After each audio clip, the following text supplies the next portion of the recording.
There is a version of the financial system you can see, the bank on your street.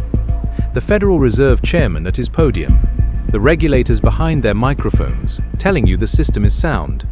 Then there is the other version, a version that lives in conference rooms 50 floors up, in term sheets no public eye ever reads, in private negotiations between asset managers who control more capital than most governments.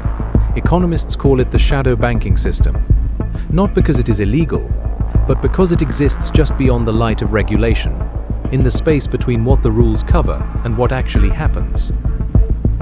By the end of 2024, that shadow system held $256.8 trillion in assets. That is more than half of all the money in the entire global financial system, and most people have never heard of it. Dallas, Texas, September 2025. A company called Tricolor Holdings had spent years lending money to people the traditional banking system didn't want.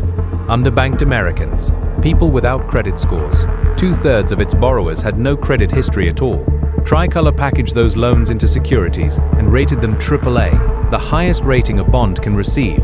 It then sold those securities to pension funds, insurance companies, and asset managers, institutions whose entire purpose is to protect other people's money. 1 week before the company filed for bankruptcy, those bonds were worth full value. After the collapse, they were worth 12 cents on the dollar. Federal investigators found what they believe was fraud at the core. Tricolor had allegedly pledged the same vehicles as collateral for multiple loans simultaneously, and duplicated vehicle identification numbers to generate multiple loans from a single car. JP Morgan, Barclays, and Fifth Third Bank faced direct losses. Investigators walked the lots. They combed through what may have been a corrupted loan database. They repossessed vehicles from dealerships that were already bankrupt. 3 weeks later, a Michigan auto parts company called First Brands Group filed for bankruptcy. Its hidden liabilities, $12 billion. Just weeks earlier, Jefferies Investment Bank had been pitching $6 billion in First Brands loans to investors, claiming the company had nearly $1 billion in cash. BDO, a major auditing firm, had given First Brands a clean audit. The loans collapsed to 11 cents on the dollar. 2 collapses. 2 fraud investigations. 2 sets of investors staring at losses they had no way to see coming. And behind both, a $3 trillion lending machine that the world's most powerful financial regulators are only now beginning to understand. Private credit is not complicated. In theory, a firm, not a bank, raises money from large investors, pension funds, insurance companies, sovereign wealth funds. It takes that money and lends it directly to businesses that need capital. The loan is negotiated privately. It is not publicly traded. Nobody outside the deal sees the terms. That firm is not subject to the capital requirements that govern banks. It does not have deposit insurance. If it fails, the government is not required to rescue it. Wharton's Ite Goldstein describes the shift this way. When banks are forced to be more stringent in providing credit, that need for credit doesn't just disappear, it goes private. This is private credit, the engine at the heart of shadow banking. It grew from $375 billion in 2008 to $3 trillion by 2025, and it is projected to reach $5 trillion, the size of Japan's entire economy, by 2029. How did this happen? Who built it? Who benefits? And what happens to you if it breaks? In 2007, at a financial symposium in Jackson Hole, Wyoming, an economist named Paul McCulley coined a new phrase, shadow banking. He was describing a system that had grown up alongside traditional banks, hedge funds, investment vehicles, money market funds, all performing bank-like lending without bank-like rules. 14 months later, Lehman Brothers collapsed, and in the rubble of that collapse, governments and regulators agreed on one thing: banks needed to be reined in. Dodd-Frank, Basel III, capital requirements, liquidity coverage ratios, risk-weighted asset charges. The regulatory framework that emerged after 2008 made banks significantly safer. It also made banks significantly more reluctant to lend to risky companies. And that reluctance created a gap, a vacuum in the global lending system. Middle market companies, too large for a regional bank relationship, too small or too risky for the public bond markets, suddenly found themselves without options. Into that vacuum walked the asset managers: Apollo Global Management, Blackstone, Ares Management, KKR. They had the capital, they had the appetite, and they had something the banks were losing: the freedom to lend without asking permission. In 2008, private credit was $375 billion. That was the seed. What it grew into is the story. The firms that built this empire are not household names, but they control capital at a scale that most people cannot conceive.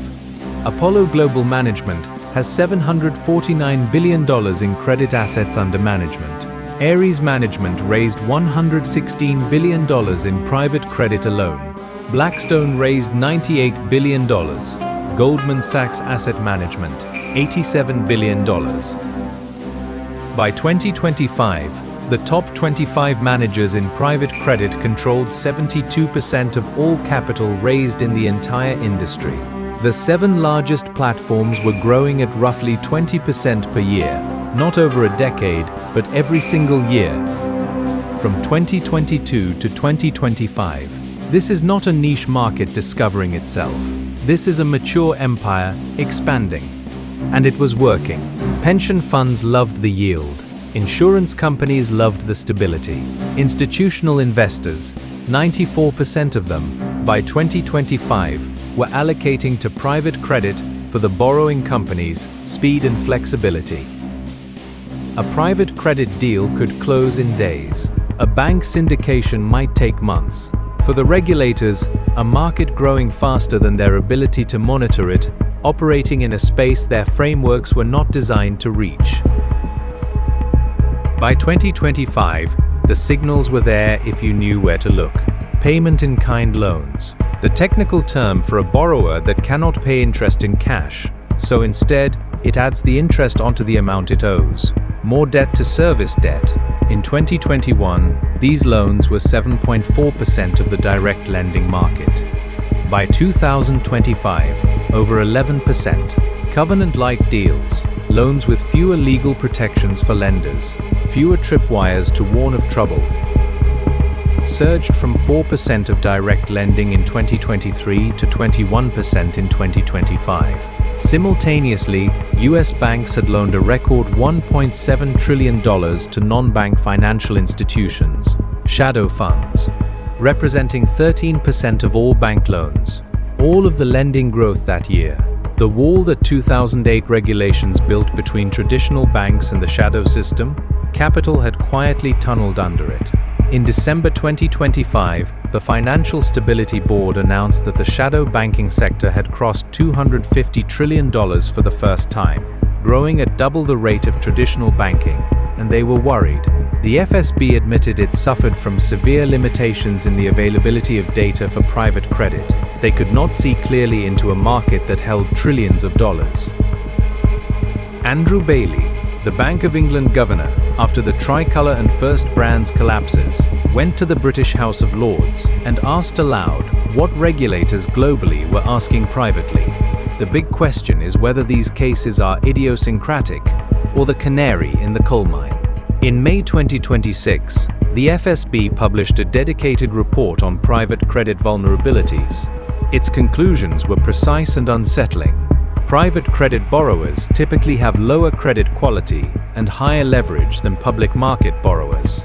Banks have between $220 billion and $500 billion in direct credit lines to private credit funds, deeply entangling the two systems the regulations were supposed to separate. The market has been concentrated in sectors like technology and software, meaning that if AI disrupts the software industry, the losses may not stay contained. And then the FSB wrote the line that regulators almost never write. Private credit at its current size and scope has not been tested during a severe economic downturn. There are serious people on both sides of this argument. The defenders point to the data. Realized losses through year-end 2025 were below historical averages. Default rates in middle-market direct lending were forecast at 1.5%, lower than the previous year. Fund leverage runs at 1 to 2 times. Compare that to the 30 to 40 times leverage that collapsed in 2007. The architecture is different. The risk profile is different. Goldman Sachs head of macro credit research Amanda Liner noted that looking across the data, there was nothing indexed across the credit markets that says we're entering a credit cycle. But the critics are not asking whether it is broken today. They are asking what happens the first time it truly breaks. Jeffrey Gundlach, who manages one of the world's largest bond portfolios at DoubleLine Capital, has called private credit the top candidate to start the next financial crisis. Jamie Dimon, who rescued Bear Stearns in 2008, who has seen this movie before, reached for the cockroach analogy after Tricolor and First Brands. When you see one cockroach, there are probably more. This is not only a Wall Street story, not anymore. Retail investors, ordinary people, are now being given access to semi-liquid funds that invest directly in private credit. US retail allocation stands at $100 billion today, projected to grow at nearly 80% annually, reaching $2.4 trillion by 2030, almost a third of the $6 trillion held by US insurance companies. The money behind life insurance policies and annuities for millions of American families is already allocated to private credit instruments. And the borrowers at the bottom of the Tricolor chain? They were Americans with no credit history, people who needed a car to get to work, people who had no other option. Their loans were packaged, rated, sold. When the structure collapsed, they lost their vehicles from dealership lots. Both ends of the chain. Ordinary people.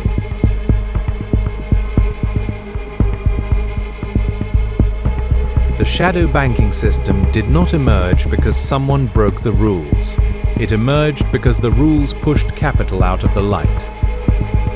The wall that 2008 regulations built around traditional banks, the wall designed to protect ordinary people from the next crisis, redirected lending into a less visible, less regulated space. And that space has grown, for 15 years, largely unseen. $3 trillion, 8 times larger than it was the day Lehman fell, projected to reach $5 trillion by the end of the decade, connected to your pension fund, to your insurance policy, to the retirement savings of people who have never heard the words private credit. In Q1 2026, investors pulled $20.8 billion from the world's largest private credit funds. The FSB admitted it lacks the data to assess the full risk. The Bank of England is running a stress test on an industry that has never faced a real one. And the market itself, in the FSB's own words, has never been tested in a severe economic downturn. Andrew Bailey asked the question in the House of Lords. Jamie Dimon answered it with cockroaches. Jeffrey Gundlach called it the most dangerous market in modern finance. Maybe they're wrong. Maybe private credit navigates this moment the way its defenders say it will, with resilient fundamentals, disciplined managers, and contained losses.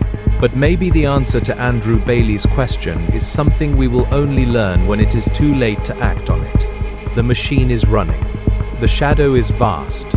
And no one, not the FSB, not the regulators, not the firms running the money, knows exactly what happens when it meets its first real storm.